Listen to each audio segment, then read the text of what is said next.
Ça se voit pas fort, hein. Et qu'est-ce qu'elle me fait comme coiffure? Il faut pas... où est-ce que tu as mis déjà? Bonjour, je m'appelle Jean-Pierre Poulain. Je vais vous présenter l'émission culturelle du Théâtre du Plantin, Télécampagnard.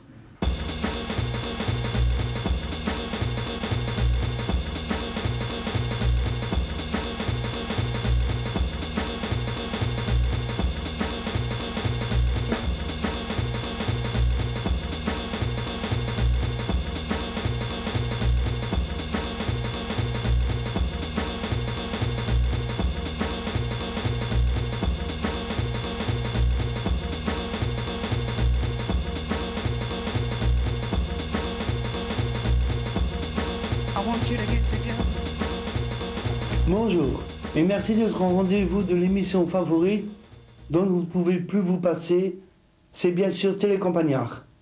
Au menu de cette émission variée, il y aura des portraits et des reportages, bref, tout ce qui touche création régionale.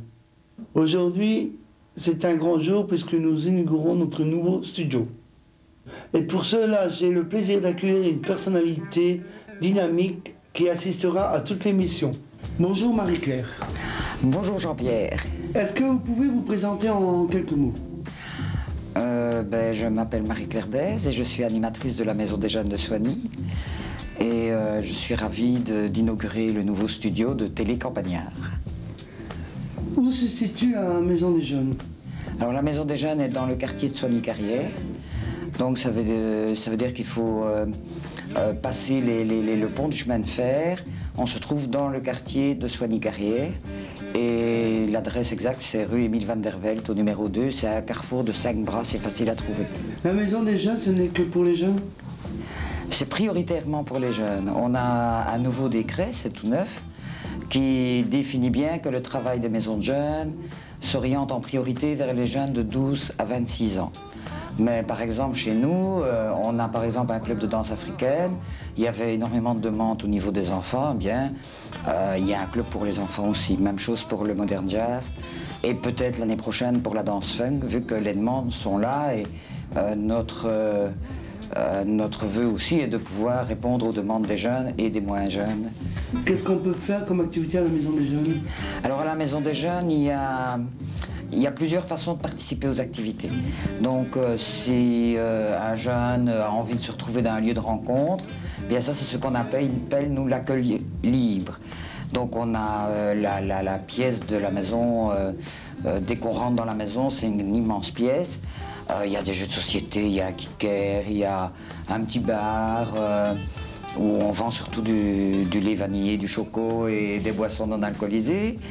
Il y a aussi des ordinateurs où on peut s'essayer à Internet et des choses comme ça. Donc là, c'est ce qu'on appelle, nous, l'accueil. Et puis, il y a toutes les activités de club. Là, ce sont des activités régulières, toutes les semaines. Il y a par exemple un cours de danse africaine, un autre de modern jazz, 2 cours de gymnastique et un cours de danse funk.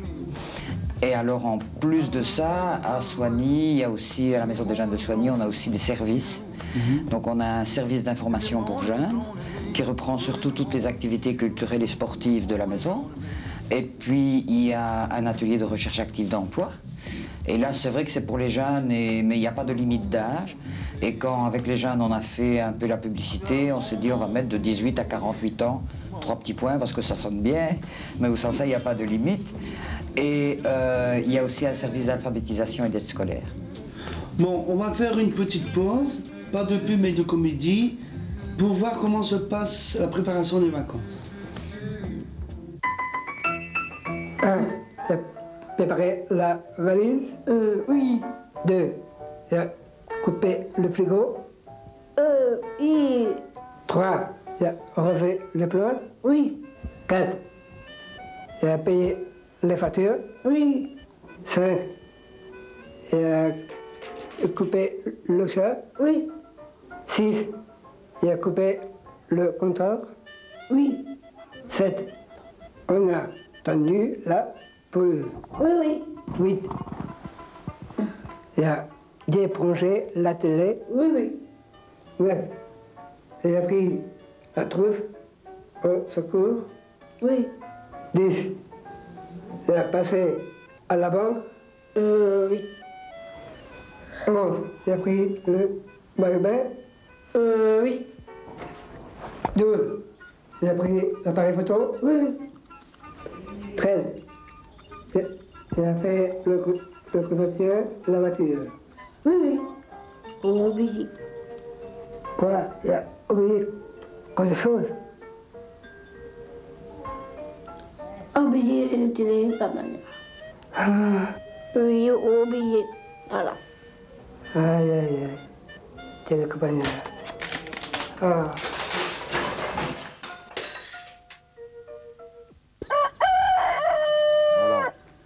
Qu'est-ce qu'il faut faire pour faire partie de la maison des jeunes?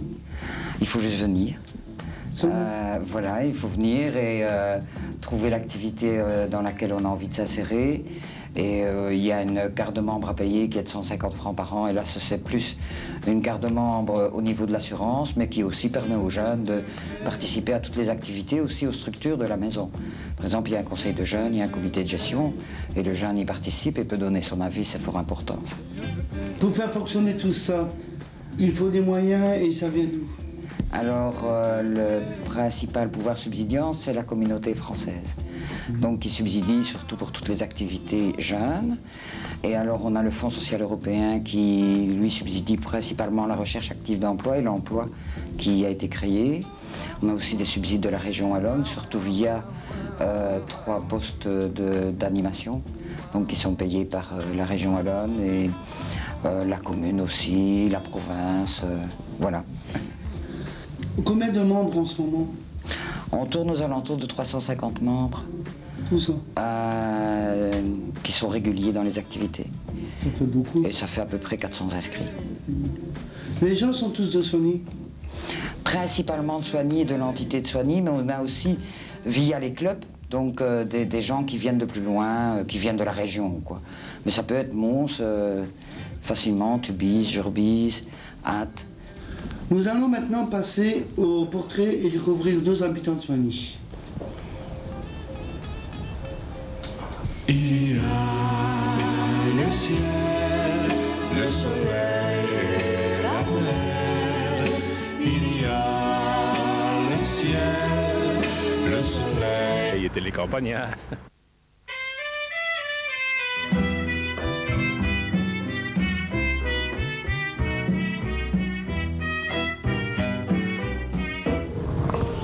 Voilà, je m'appelle Vincent Massonville, je suis pépiniériste ici depuis 4 ans et je suis le propriétaire de la pépinière. Vous avez quel âge? J'ai 26 ans le 26 septembre. Vous habitez Soigny? J'habite à Neuville, donc à 6 km ici de la pépinière. Qu'est-ce que vous avez comme formation? J'ai fait mes études techniques à Jean-Blou, donc mes humanités techniques, et j'ai fait 6 mois en Flandre, à Melle, pour être un peu plus spécialisé dans le créneau. Pépiniériste, ça veut dire quoi? Pépiniériste, c'est la culture de plantes, donc pépiniériste, c'est surtout la culture de plantes, et nous autres, on fait la vente aussi en plus. Donc, mais le mot pépiniériste veut dire la culture. Qu'est-ce qu'il faut pour être jardinier comme qualité? Comme qualité, il faut d'abord aimer les plantes. Il faut avoir une bonne connaissance générale des plantes, leur nom commun et leur nom latin, et la dimension des plantes, le développement des plantes, les époques de floraison. Donc, je veux dire en gros la connaissance des plantes. Oui. La plante qu'il y a derrière, c'est quoi? Donc la plante qui est ici derrière, c'est un bambou pour le nom commun, et le nom latin, ça s'appelle des Philostachys aurea. Votre couleur préférée? Le vert. Le vert, ouais. Votre animal préféré? Mon animal préféré, un animal domestique, je dirais un chien. Il y en a un là. Et je disais un animal sauvage, je dirais un oiseau. Ouais. Une plante que vous préférez dans votre magasin? Plante d'extérieur, je dirais l'azalée, une azalée japonaise. Un feuillage persistant, une fleur au mois de mai. Il y a plein de couleurs, il y a du rouge, de l'orange, du jaune. C'est très joli, ça fleurit tout le mois de mai. J'aime beaucoup les azaleas. Après le travail, est-ce que vous avez des loisirs? Très peu, mais je vais dire un petit peu le vélo, parce que je pratique un petit peu le plus, mais le reste, non. Est-ce qu'on fait assez pour l'environnement? Non, on ne fait pas assez. On est en train de mettre en place un système pour protéger l'environnement, mais c'est pas encore au point. Je pense qu'il faudra encore quelques années pour dire que tout soit au point, mais pour le moment, on fait vraiment pas assez, non? Sûrement pas. Comment vous êtes dans la vie? Comme beaucoup, je suis jeune, j'aime bien m'amuser, j'aime bien rire, j'aime bien chanter, j'aime bien boire un verre. J'aime bien être proche des gens, j'aime bien m'intéresser à beaucoup de choses. J'aime bien le domaine de la terre, donc j'aime bien parler avec les fermiers, les agriculteurs, ça me plaît beaucoup. Mais j'aime bien la simplicité.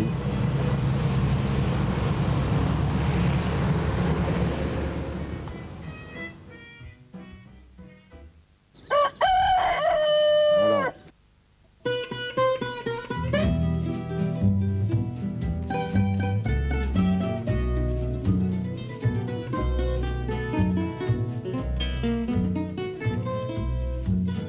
Avec qui travailles-tu? Avec Philippe et Nathalie au jardin. On fait des mauvaises herbes. Je travaille bien, j'aime bien mon travail. Est-ce que tu cultives les légumes? Ouais, les asperges, il n'y a qu'un légume. Les asperges, c'est un légume ça. Là-bas, ils sont dans le jardin. On les vend pour avoir des sous. Et avec les sous, on récupère et on achète des graines pour replanter des autres fleurs. Et pour les revendre après. On fait des bouquets de fleurs, on les met dans les bureaux pour décorer les bureaux. Et avec tout ça, on récupère l'argent, on achète de nouveaux matériels. Qu'est-ce que tu aimes bien faire? Rendre service aux copains. Rendre service, dépanner, tout ça. Quelle est ta fleur préférée? La pensée. Comme ça, je pense à mes copains, à tout le monde. C'est la pensée que j'aime bien. Est-ce que tu es rêveur? Ouais. Oui, oui. C'est vrai que tout doit se faire tout seul, en claquant des doigts, il n'y a rien qui... On doit toujours parler, discuter, pour avoir des choses de la vie. Ta couleur préférée? Le bleu. Le ciel est bleu, tout est bleu. Les arbres, la nature. L'animal que tu préfères? Le cheval. J'ai un cheval qui s'appelle le Grand Froli. Le Grand Froli, il s'appelle. C'est un grand cheval. Un mâle, c'est un mâle. Je le bride, je mets sa selle, je le brosse. Qu'est-ce que tu penses de la pollution? C'est pas bien. Quand on roule en vélo, quand je vois dans les fossés, il y a tous des boîtes de bière, tous des trucs. On marche dans les crasses. Il faut aller comme ça, dans ma tête. J'ai pris des sacs poubelles, j'ai ramassé les restes, les déchets, je voulais faire une bonne action, et je me suis fait tirer les oreilles. Un souvenir agréable. Je connais des enfants, ils étaient tout petits. Maintenant, c'est des hommes, avec des femmes, des hommes, ils ont grandi. Tu aimes les enfants? Oui, j'aime bien les enfants. On ne peut pas en avoir ici, c'est cool. Pourquoi? C'est le règlement comme ça aussi.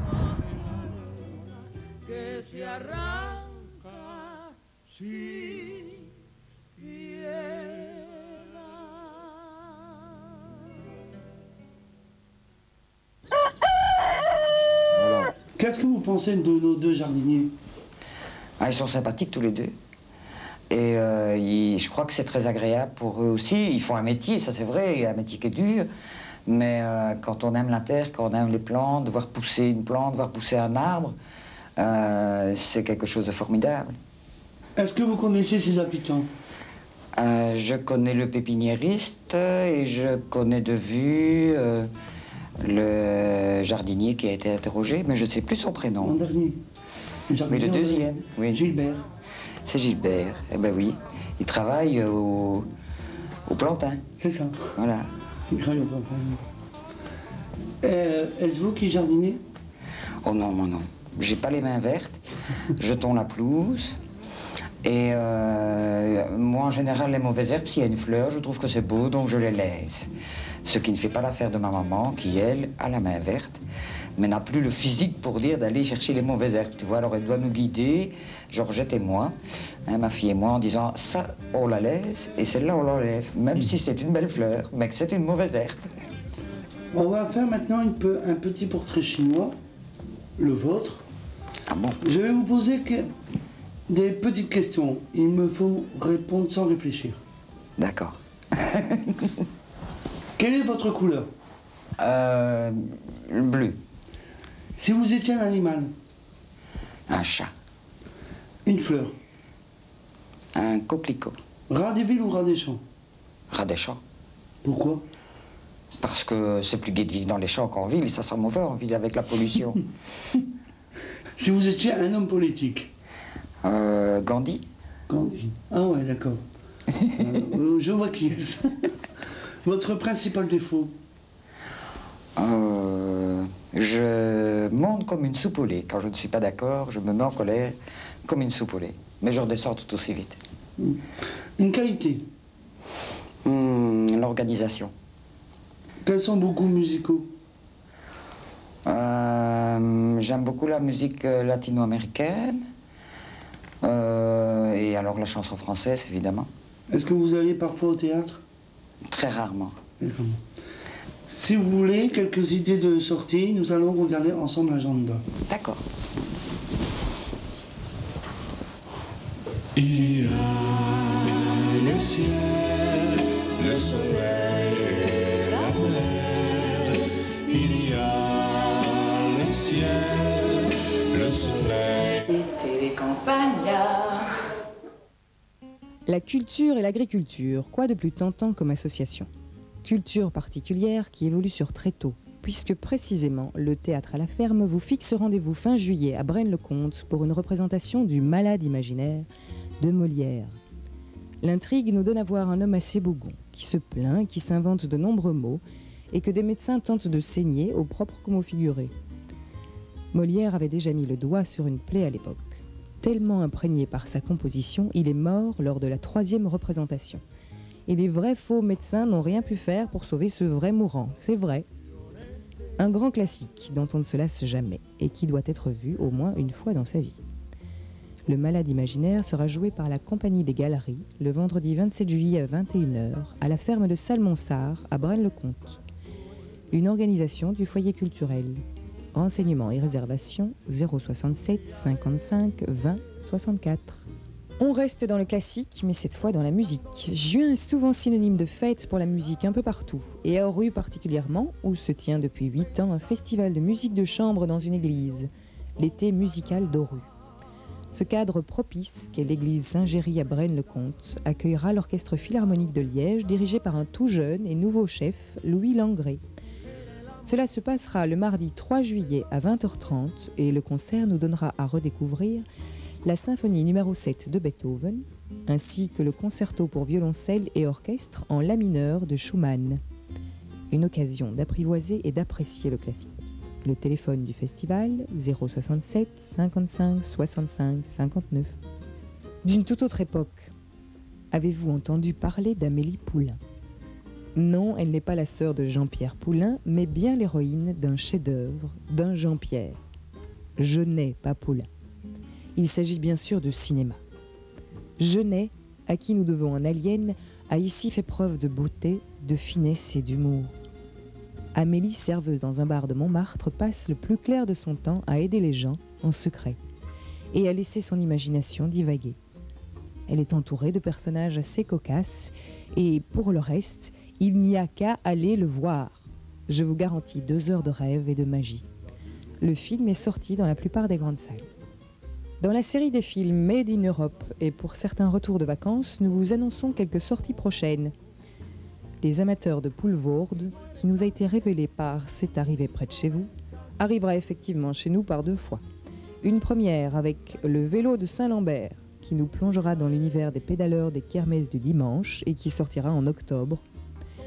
Une seconde fois, dans un registre qui devient peut-être un peu fréquent, Les Portes de la Gloire, où il dirige un quatuor de commis voyageurs qui sillonnent les routes de France pour y vendre aux crédules l'encyclopédie de Ralph Spiegel, un détraqué psychopathe qui a massacré sa famille à coups de marteau. Tout ceci, c'est du belge et rien que du belge, sortie prévue début septembre. D'un probablement tout autre genre et toujours dans le rayon cinéma, épinglons la sortie de National 7, film français de Sinapi. Encore un Jean-Pierre. Dans un foyer pour handicapés près de Toulon, René, myopathe, fait la connaissance de Julie, une éducatrice débutante, et lui confie son souhait de faire l'amour avec une femme avant que sa maladie ne le rattrape. Julie se met alors en quête d'une de ces prostituées qui œuvrent en camping-car sur la National 7.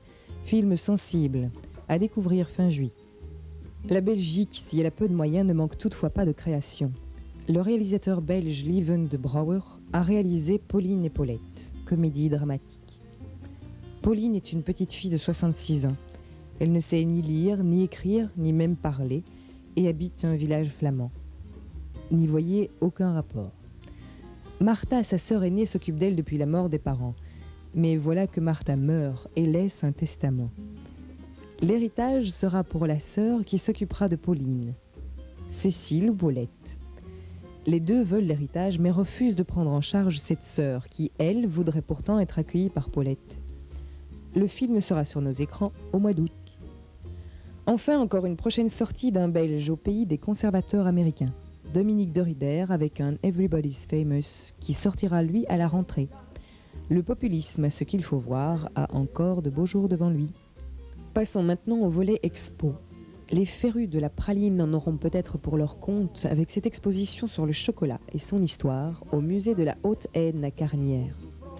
On y découvre que cette substance divine a une réputation aphrodisiaque. L'empereur des Aztèques avait coutume de boire du chocolat pour augmenter sa libido. Le marquis de Sade fut emprisonné pour avoir distribué à ses conquêtes des pastilles de chocolat fourrées. Et l'épouse de Napoléon réveillait les ardeurs de son empereur au moyen de chocolat. Plus sérieusement, on peut apprendre que le chocolat fait baisser le taux de cholestérol et protège les vaisseaux sanguins. Vous saurez tout en vous rendant à Carnières, aux 3 places de Carnières, avant le 31 août. Ouvert le jeudi et dimanche de 14 à 17 h. Téléphone et info 064 44 37 38. Enfin, si vous aimez la vie de château, allez donc flâner à Senef au musée de l'orfèvrerie situé au château et qui dispose d'une nouvelle scénographie sur le thème de l'art de vivre au XVIIIe siècle.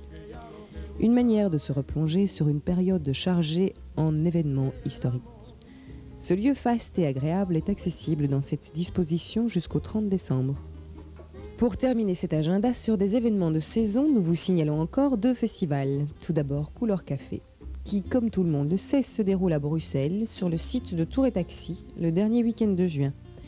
Ce festival, qui en est à sa 12e édition, propose une pléiade d'artistes qui vous feront vibrer sur des rythmes endiablés. Des marchés et des activités artisanales venant du Sud accompagnent les divers concerts, sans compter la typique restauration.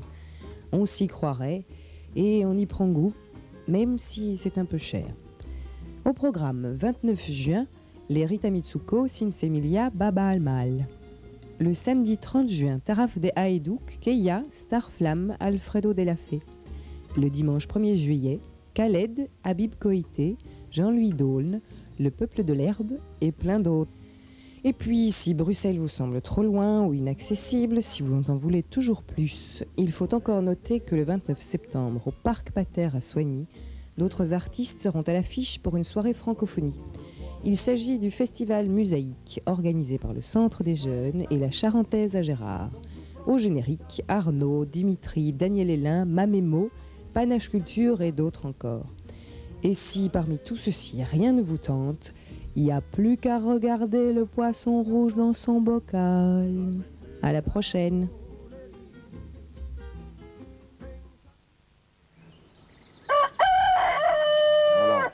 j'aime ta couleur café. Ça, ta couleur café. Vous connaissez? Tes yeux de café. Tu connais les paroles? J'aime au moins quand tu danses, alors j'entends murmurer. Je sais plus.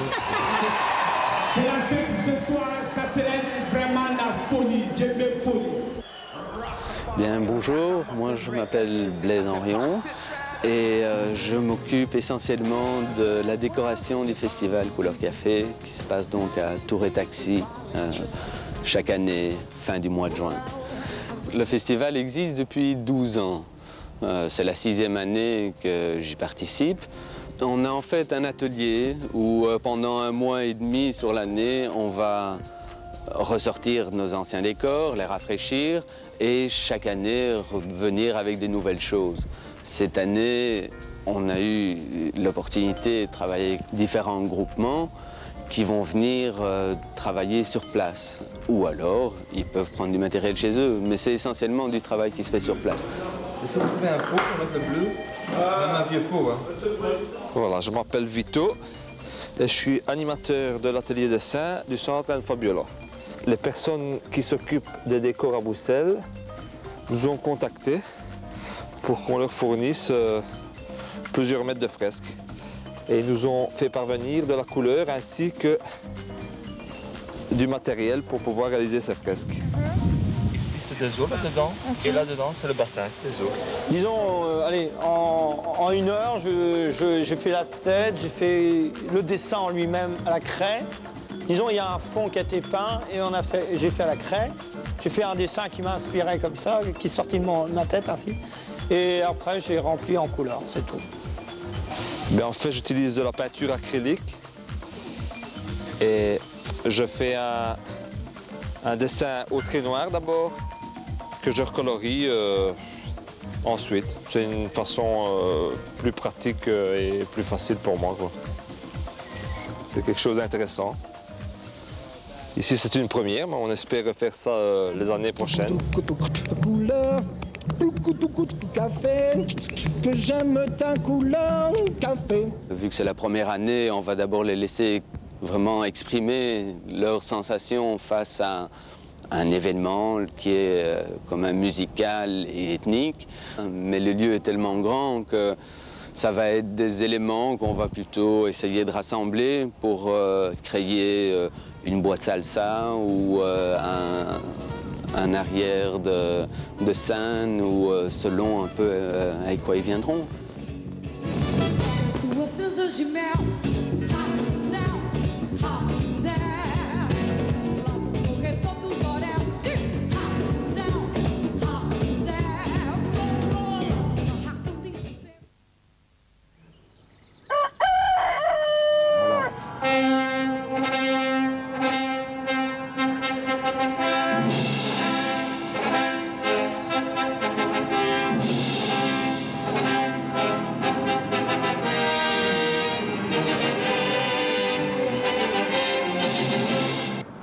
Je m'appelle Pierre Ottini, je suis directeur général de BDBU et je suis le responsable de la manifestation BDBU qui se déroule à Mons. C'est une première parce qu'on a voulu créer la plus grande exposition de bande dessinée d'Europe et on a réussi par la superficie, par la durée, mais aussi par le retentissement international. Jodorowsky est le plus grand scénariste de bande dessinée de science-fiction, ils sont plutôt fantastiques encore vivants. C'est-à-dire que Jodorowsky a mis en place tout un monde, tout un univers qu'il déploie ou qu'il développe dans les différents albums qu'il a créés. Il y avait là une matière extraordinaire, la matière poétique, la matière du fantastique, et puis il a travaillé avec les plus grosses pointures au niveau dessin. Il a travaillé avec Moebius, Giménez, il travaille toujours d'ailleurs avec Moebius, Giménez, Janietov, Book, Beltram et plein d'autres. C'est un grand personnage. Il ressemble à un commissaire Maigret. L'homme. Il manque un peu la pipe. Il a fait le Métabaron, qui est la série des Métabarons, qui est dans de la science-fiction pure. Il a créé les Technopères, qui sont aussi dans la science-fiction ou Mégalex. Mais il travaille aussi dans le fantastique ou dans le western. Bon, il a fait Joan Solo, il a fait Polar Extrême, qui est un polar. Il a travaillé avec Moebius sur l'Incal, qui est une histoire plutôt fantastique que de science-fiction. Les héros de Jodorowsky mangent, boivent, ils ont des mauvaises journées, ils ont de bonnes journées, ils sont de mauvaise humeur, ils sont de bonne humeur. Donc c'est vraiment la vie quotidienne, mais remis dans un monde fantastique. Bonjour. Ben, l'exposition est préparée, enfin il nous a fallu 2 ans pour la monter. 1 année pour monter les décors, il y a 40 tonnes de décors. 30 décorateurs y ont travaillé, à peu près 2000 m² d'hangars disséminés un peu partout, toute une série de plans et de maquettes invraisemblables qui ont été créés pour l'occasion. C'est un travail gigantesque. On a ici 2000 m² d'exposition avec des scènes reconstituées en 3 dimensions grandeur réelle, un petit peu comme si vous rentiez dans des décors de cinéma. Il y a une métanef de 18 mètres de long entièrement en métal qui est la métanef du Métabaron.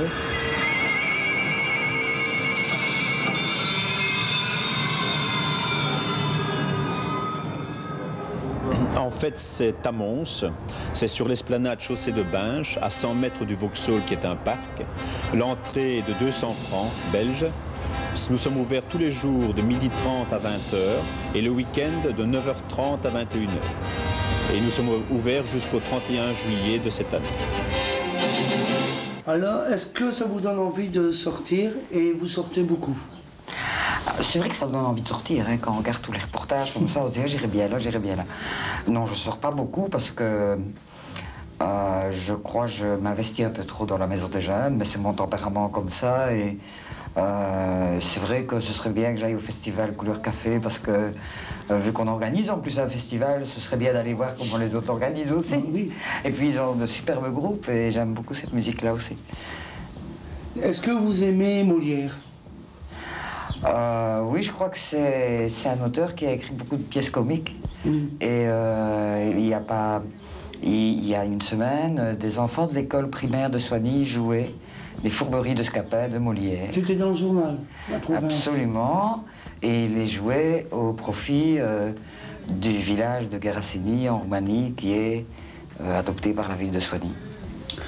Dans le reportage suivant, il était question de bande dessinée. Et est-ce que vous connaissez Jodorowsky? Non, j'ai pas de bande dessinée de Jodorowsky. En général, je suis pas très bande dessinée fantastique comme ça. Quand j'en lis, c'est que je les trouve chez des amis ou des connaissances ou à la maison des jeunes. Et ça me plaît bien, mais je serais plus du genre BD traditionnel. Et la science-fiction pour vous, c'est quoi? C'est l'imaginaire. Mais c'est pas tellement quelque chose que j'apprécie beaucoup. J'aime pas tellement les films de science-fiction ni ce genre de choses.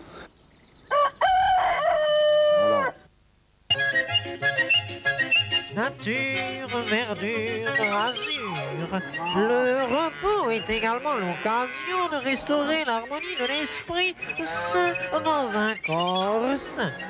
Le footing vous procurera vitalité et équilibre avant de plonger dans une eau tempérée digne des piscines olympiques.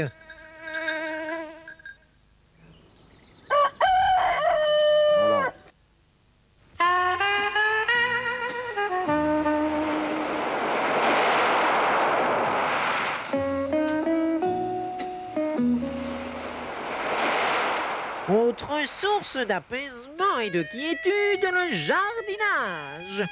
Quoi de plus reposant que d'arroser son petit potager qui vous fournira des parterres aux senteurs variées et colorées. Vraiment, les vacances, c'est magnifique.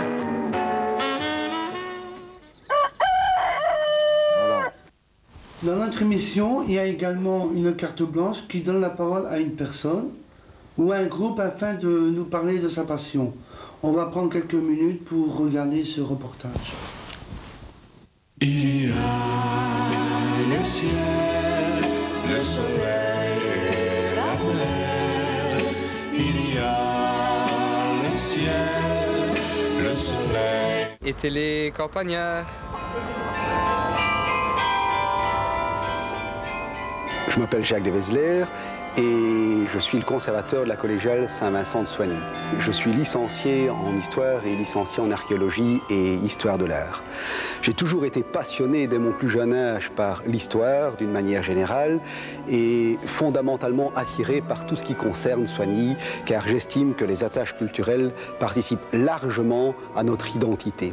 Et c'est la raison pour laquelle, déjà en primaire, lorsque je devais faire un travail, eh bien, je le faisais sur la collégiale, car pour moi c'était le bâtiment phare, c'était la clé de voûte en quelque sorte, si vous voulez, du paysage sonégien, et je me suis toujours senti particulièrement attiré par elle. Au point de départ, pour parler de la collégiale, il faut évidemment citer Saint-Vincent, qui a fondé ici un monastère d'obédience bénédictine. Ce monastère, dans le courant du IXe siècle, est tombé en désuétude et c'est un chapitre de chanoines qui a succédé aux moines qui avaient été installés au 7e siècle par Saint-Vincent. Ces chanoines qui reprennent en main l'héritage de Vincent dans le courant du Xe siècle vont être en quelque sorte, si tu veux, les promoteurs, les instigateurs du bâtiment dans lequel nous nous trouvons maintenant. L'essentiel du bâtiment a été construit dans le courant du XIe siècle et n'a subi par la suite que quelques transformations, au XIIIe siècle d'une part, avec l'ajout de l'enveloppe de la tour occidentale, et d'autre part, au XVIIe siècle, par l'ajout de tout un mobilier de style baroque qui, principalement, décore le cœur de la collégiale. Et puis alors, un bâtiment très ample, comme nous venons de le dire, parce qu'il avait une triple fonction. D'abord, c'était l'église paroissiale. C'était ensuite l'église justement de la communauté de chanoines, ils étaient une trentaine tout au plus, et également une église de pèlerinage en l'honneur du patron fondateur de la cité, Saint-Vincent.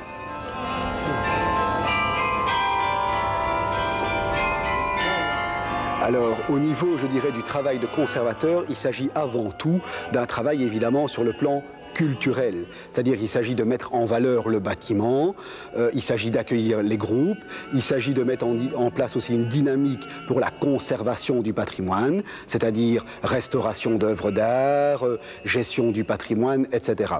Il y a également tout un travail de conservation et de présentation des œuvres d'art. Et je dirais la partie la plus importante de ce travail de conservateur, c'est incontestablement la création du musée du chapitre, où sont exposées une partie du trésor de la collégiale. Je dois dire que cela tout de même de quoi me surprend, vu le nombre important que vous êtes aujourd'hui. Manifestement, le culte des reliques continue d'intéresser beaucoup plus de monde qu'on ne l'imagine.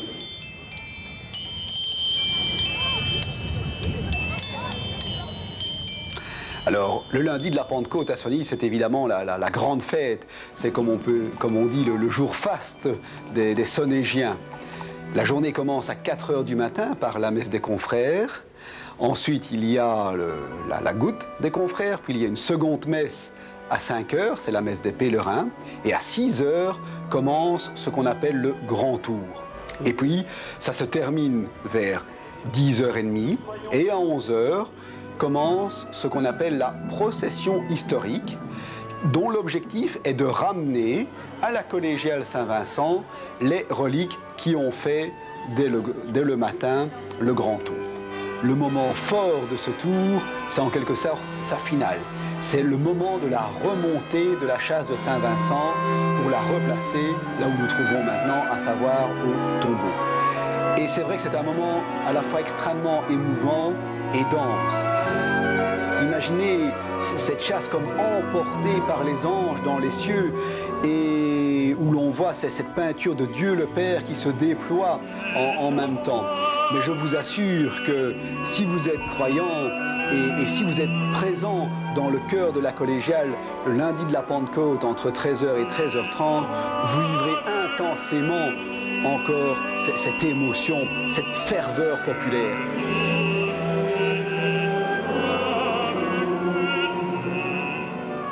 Vous imaginez bien que l'un des endroits que je j'apprécie tout particulièrement dans ce bâtiment, c'est incontestablement cet ensemble de stalles qui se trouve devant nous, un ensemble de stalles absolument extraordinaire par la variété des motifs, par la richesse de la sculpture. C'est un ensemble qui est millésimé 1676 et qui est évidemment un des tout grands ensembles de stalles conservées dans notre pays. Et puis à côté de cela, il y a une passion qui est à la fois, si vous voulez, mon passe-temps, mon hobby et aussi qui participe au sens de ma vie, c'est évidemment la collégiale elle-même. J'y consacre tout mon temps disponible et donc vous pensez bien que c'est à la fois des soirées mais aussi des week-ends, les vacances et tout le temps que je peux consacrer à ce bâtiment.